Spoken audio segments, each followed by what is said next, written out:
নমস্কার বন্ধুরা, জয় মা কালী পরিবারের সবাইকে আরও একবার স্বাগত জানাচ্ছি নতুন পর্বে। বন্ধুরা, 2026-এর নতুন বছরের সবাইকে প্রীতি ও আন্তরিক ভালোবাসা জানিয়ে একটি নতুন ভিডিও আরম্ভ করছি।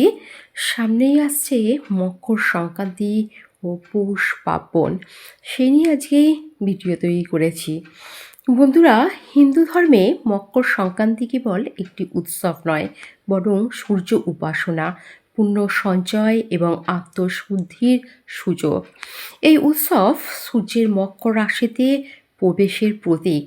সূর্যের উত্তরায়ণ শুরু হলে মকর সংক্রান্তি পালিত হয়।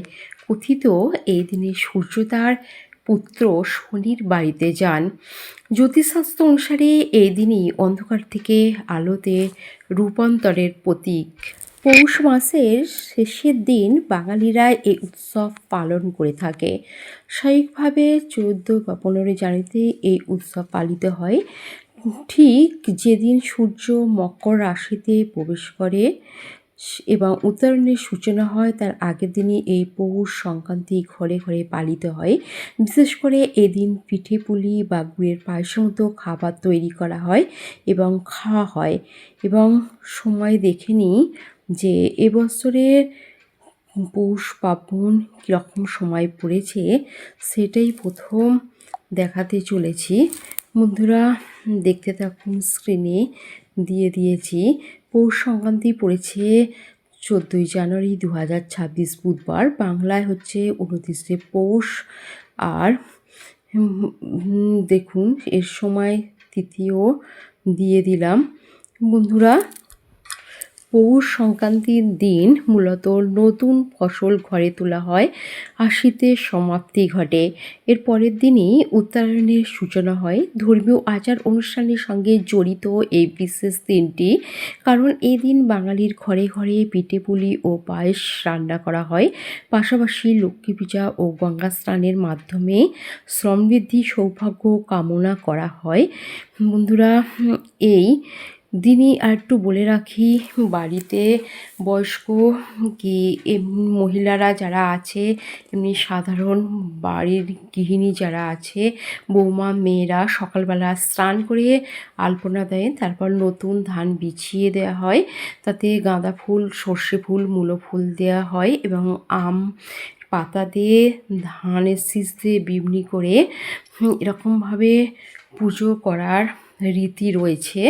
বন্ধুরা, আমিও যেহেতু গ্রাম বাংলার গ্রামের দিকেই থাকি, আমাদের এখানেও এরকমভাবেই করা হয়ে থাকে।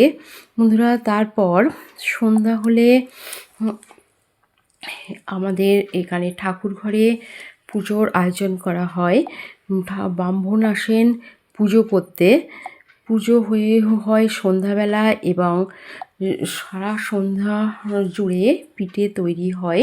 চালের গুঁড়ো, গুড়, নারকেল দিয়ে বিভিন্ন ধরনের পিঠে তৈরি করা হয়। ভাপা পিঠে, পাটিসাপটা এবং কিছু কিছু পিঠে আবার গরিবদের দানও করা হয়, নতুন পোশাকও দান করা হয় এবং এই সময় নাড়ু, তিলের নাড়ুও করা হয়। বন্ধুরা, এবং নিরামিষ আহার করা হয়। আর এখানেই গঙ্গাসাগরে হচ্ছে কপিলমুনির আশ্রমে সাগর মেলা বসে। এখানে বহু পুণ্যার্থী আসে, এখানে স্নানের আয়োজন করা হয়। এখানে হচ্ছে আমাদের বাড়ি থেকে খুব একটা বেশি দূরে নয় বন্ধুরা, মোটামুটি 2.5 ঘন্টার মতো সময় লাগে এখানে যেতে। বন্ধুরা, মকর সংক্রান্তির দিন সূর্যোদয়ের আগে ঘুম থেকে উঠে ব্রহ্ম মুহূর্তে স্নান করতে হয় অনেকে। এখানে যে সাগর মেলা হয়, এখানে অনেক মুনি ঋষিরা এখানে স্নান করেন এবং সূর্য দেবতাকে পূজা করেন। সূর্যকে জল উৎসর্গ করে সর্বদা তামার পাত্র ব্যবহার করা উচিত আর কি। পিতলের কি প্লাস্টিক ব্যবহার করা যায় না। এরকমভাবে সূর্য দেবতার পুজো করা হয়। আর যখন পুজো করবেন এই মন্ত্রটি অবশ্যই জপ করবেন, সূর্যদেবের মন্ত্র, এবং করে সূর্যকে ওখানে জলে দাঁড়িয়ে 3 পাক ঘুরতে হয়। বন্ধুরা, এরকমভাবেই করতে হয় এবং জলে যে পাত্রে কিছু হচ্ছে ফুল সিঁদুর অক্ষত চাল কালো তিল মিশিয়েও সূর্য দেবতাকে অর্পণ করা হয় এবং তারপরে সকালের পর ঘুড়ি ওড়ানোর রীতি রয়েছে আমাদের এখানে। যে মকর সংক্রান্তির দিন প্রচুর ঘুড়ি ওড়ে, এরকমভাবেই আমাদের এখানে মকর সংক্রান্তি পালন করা হয় বন্ধুরা।